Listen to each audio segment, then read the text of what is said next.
بسم الله الرحمن الرحیم. الحمد لله والصلاة والسلام على رسول الله وعلى آله وأصحابه أجمعین و من تبعهم بإحسان إلى يوم الدین. دوستان عزیز، سروران گرامی، السلام علیکم و رحمت الله و برکاته. در خدمت شما عزیزان قرار داریم در برنامه های زیبای شگفتی های آفرینش. دوستا، هدف ما از عرض این برنامه ها است که ما مسلمانان چگونه در این جهان زندگی بکنیم و حقیقت شناسایی این جهان را باید ما درک بکنیم که خداوند ما را به خاطر چی آفریده است و این جهان را به خاطر چی آفریده است.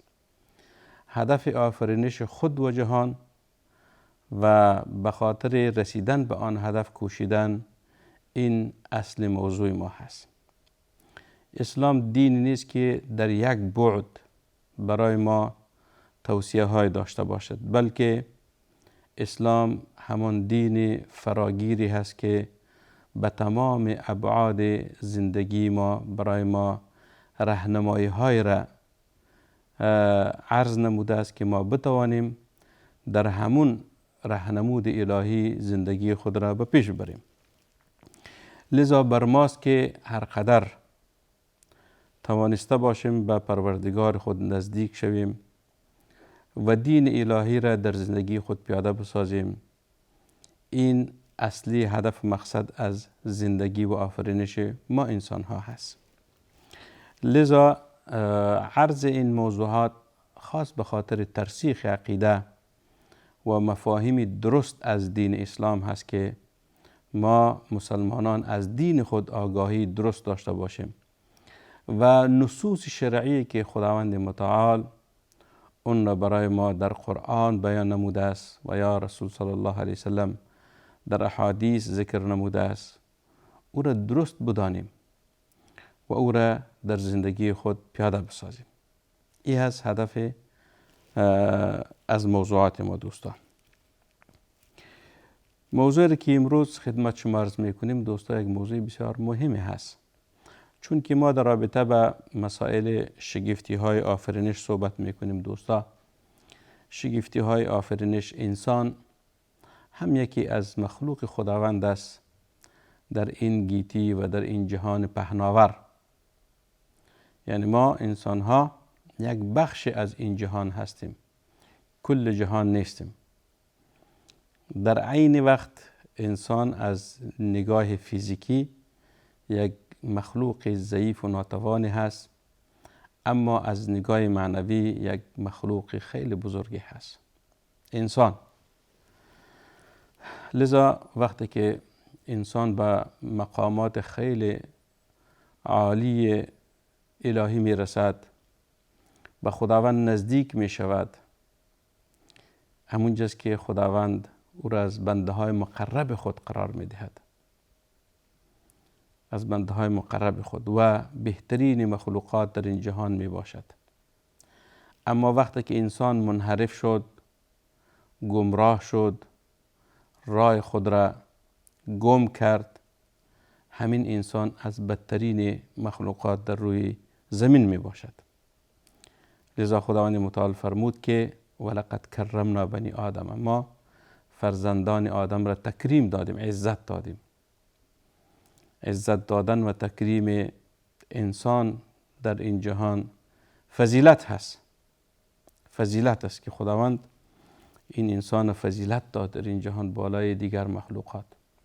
حتی علمای عقیده میگویند که وقتی که انسان به مقامات بلند خداوندی که خداوند برایش عطا نموده است میرسد، مقامش از فرشتگان هم بهتر هست، مثل مقام پیامبر علیه السلام که خداوند او را بهترین مخلوقات قرار داده است. لذا در کلمه شهادت و کلمه توحید ما چی میگیم؟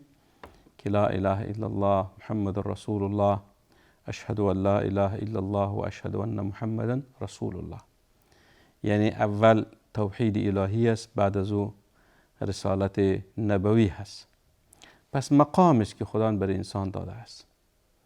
وقتی که انسان به این مقامات میرسد، اما وقتی که انسان منحرف می شود، از مسیر جاده مستقیم کجروی ها را انتخاب می کند و یا کافر می شود، اینجاست که خداوند گفته است که او از بدترین مخلوقات است. ان شر الدواب عند الله، ان شر الدواب عند الله الذين كفروا فهم لا يؤمنون. یعنی کافرها از بدترین زنده جان ها هستند که در این جهان زندگی میکنند. چرا؟ به خاطر از که منحرف شدن از مسیر درستشان. امروز بحث را که خدمت شما عرض میکنیم دوستا، رشد عقلی بشر، رشد عقلی بشر هست. یعنی انسان از بدو خلقتش که در این جهان آمد، خداوند برای انسان ویژگی های داده است، ویژگی های خلقی داده است و در عین وقت بعض ویژگی های انسانی است که به مرور زمان تطور و ترقی می کند، رشد می کند، یعنی استاد نمی باشد. انسان چی می کند؟ در بعضی از اعضای بدنش چی است؟ به مرحله رشد می رسد، یعنی رشد می کند. اگر این موضوع را کمی ما از دیدگاه علمی هم بحث بکنیم، ایست که ببین یک طفل نوزاد وقتی که به جهان می آید، این طفل نوزاد چگونه مخلوقی است؟ یک مخلوق ضعیف، ناتوان، نه صحبت کرده می تواند، نه درست دیده می تواند و نه درست فهمیده می تواند و نه درست شنیده می تواند. این طفل نوزاد، ولی آهسته آهسته این نوزاد به مرحله چی می رسد؟ پیشرفته تر می رسد. یعنی این نوزاد رشد می کند. در چی؟ در خلقتش، در آفرینشش. یعنی این نوزاد امروز یک روزه است، بعد از چند وقت یک ماه می شود، بعد از چند وقت یک ساله می شود، بعد از چند وقت 2 سال، 3 سال، 4 سال، 5 سال. همین مرحله چیست؟ مرحله رشد انسان هست که آخرش یا به 100 می رسد یا کم و بیش بعد از دنیا می رود. رشد بدنی انسان، یعنی بدن انسان رشد می کند. حتی علمای که در بخش پزشکی مثلا اونها چی دارن؟ معلومات بیشتری دارن. انسان در بدنش خیلی اعضای زیادی دارد. بعضی اعضای بدن رشد می کند و بعضی اعضای بدن می میرد، دوباره چی می شود؟ مبدل می شود به اعضای جدید. این خداوند متعال در جسم ما آفریده است. بعضی چیزها یعنی عوض می شود، کونه شد دوباره عوض می شود. خداوند در بدن ما رو چی می کند؟ عوض می کند، تبدیل می کند. اما بعضی اعضا بدن هرگز تغییر نمی خورد. یکی از اعضای بدن ما انسان ها که هرگز تغییر نمی کند بلکه رشد می کند، او مسئله عقل هست. مسئله چیست؟ مسئله عقل هست. عقل انسان به مرور زمان رشد می کند، رشد می کند، یعنی پیشرفته تر می شود و عقل انسان به مرور زمان تغییر و تبدیل دو نمی آید. چرا؟ به خاطر از اینکه یک حکمت بزرگ الهی است. در مسئله عقل انسان یک حکمت بزرگ الهی است. شما ببینین امروز اگر عمر تو 20 30 40 50 60 70 سال است یا 80 سال است، در همین مرحله عمر شما خاطرات کودکیتان را به یاد دارین. وقتی که 2 ساله و 3 ساله و 4 ساله بودین، یعنی که شما به مرحله فهم یا تمیز رسیدین، خاطرات کودکیتان را به یاد می آورین که در فلانی روز چنین حادثه شد، در فلانی روز چنین کار صورت گرفت. یعنی اما جریانات زندگی شما به چیتان میاد و خاطرات به یادتان میاد. این یادی از خاطرات به خاطر است که عقل انسان عوض نمی شود. عقل انسان بلکه به مرور زمان به مرحله رشد می رسد، نمو می کند، یعنی پیشرفته تر می شود.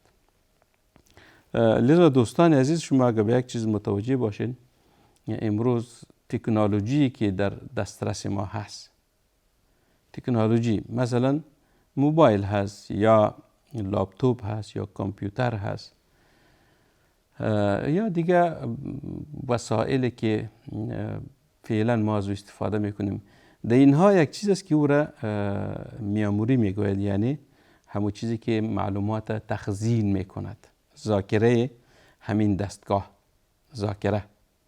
اگر در موبایل است یا مثلا در کامپیوتر است، مثلا اما کمترینش یک چیز کیبی هست، بعد از ام بی هست، بعد از جی بی هست، بعد از تی بی هست.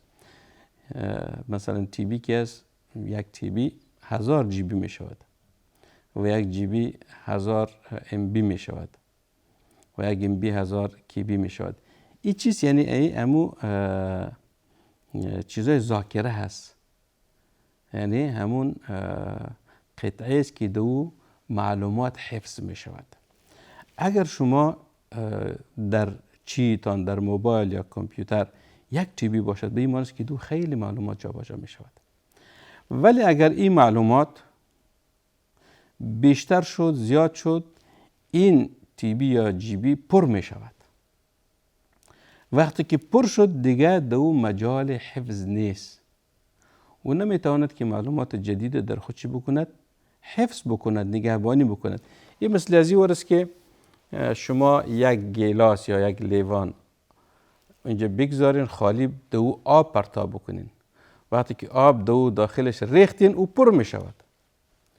وقتی که پر شد دیگه آب از چهار طرف از اون می ریزد، گنجایش حفظ آب بیشتری ندارد. یا آب یا دیگر چیزهایی که در یک گیلاس یا سطل شما بریزین، او به اندازه حجمش رو چی میکند؟ او را در خود جابجا میکند. وقتی که از حجم موجودیش بیشتر شد دیگه او 4 بار از او میریزد. این چیزی که انسان ها ساختن. معلومات ازی مثلا به این اندازه است، وقتی که پر شد از معلومات دیگه گنجایش حفظ در اون نیست. خودت بر شما میگید که این ذاکره دیگه پر شده است، دیگه گنجایش پر شدن معلومات جدید ندارد. این چی است؟ این خلاف عقل انسان است. عقل انسان عکس همین ساخت انسان ها هست. علما میگوین انسان هر قدر عقلش را یا ذاکره خود را به کار انداخت، به همون اندازه رشد میکند. عقلت رشد میکند، متوقف نمی شود. حتی ما اگر ببینیم در مسائل علمی شما روز به روز مطالعه میکنین، معلوماتتان رو بیشتر میسازین، در بخش های مختلف کتاب های مختلف مطالعه میکنین. به مطالعه بیشتر عقل انسان و ذاکره انسان وسعت پیدا میکند، متوقف نمی شود. یکی از حکمت های الهی در آفرینش و خلقتش همیست که خداوند مخلوقاتش را بسیار ویژگی های زیاد داده است. خلاف ساخت انسان یک چیزی می سازد او محدود است، ولی ساخت خداوند لا محدود است، بدون حدود است، مرزهای ندارد، مثل رشد عقلی انسان ها. لذا انسان وقتی که هر قدر در بخش علمی داخل می شود، به همون اندازه عقلش رشد می کند، متوقف نمی شود، یا به اصطلاح عامیانه پر نمی شود، عقلش زیاد می شود. خداوند متعال این گنجایش در عقل ما آفریده است که ما هر قدر معلومات بیشتری در عقل خود داخل بکنیم، اونجا چی می شود؟ جابجا می شود. این رو چی می گوید؟ این رو رشد عقلی انسان ها می گوید. این یک بعد شد که ما در رابطه صحبت کردیم. بعد دیگرش است که عقل انسان به مرور زمان هم رشد میکند. اگر ما تکنولوژی عصر فعلی را مقایسه کنیم با پیشرفت انسان 100 سال پیش، 1 قرن پیش، خیلی فرق میکند. انسان 1 قرن پیش چگونه زندگی میکردن؟ انسان 2 قرن پیش چگونه زندگی میکردن؟ 3 قرن، 4 قرن، 5، 6، 7، 8. حالا ما مثلا در قرن 21 زندگی میکنیم. در قرن 21 یعنی 2021 هست. شما ببینید که قبل از این انسان چگونه زندگی میکرد و فعلا چگونه زندگی میکند. همین زندگی فعلی ما شما که ما در مرحله بسیار پیشرفته علم و تکنولوژی قرار داریم که در گذشته ها موجود نبود. در گذشته های چیزا این وسایل موجود نبود، انسان زندگی میکرد.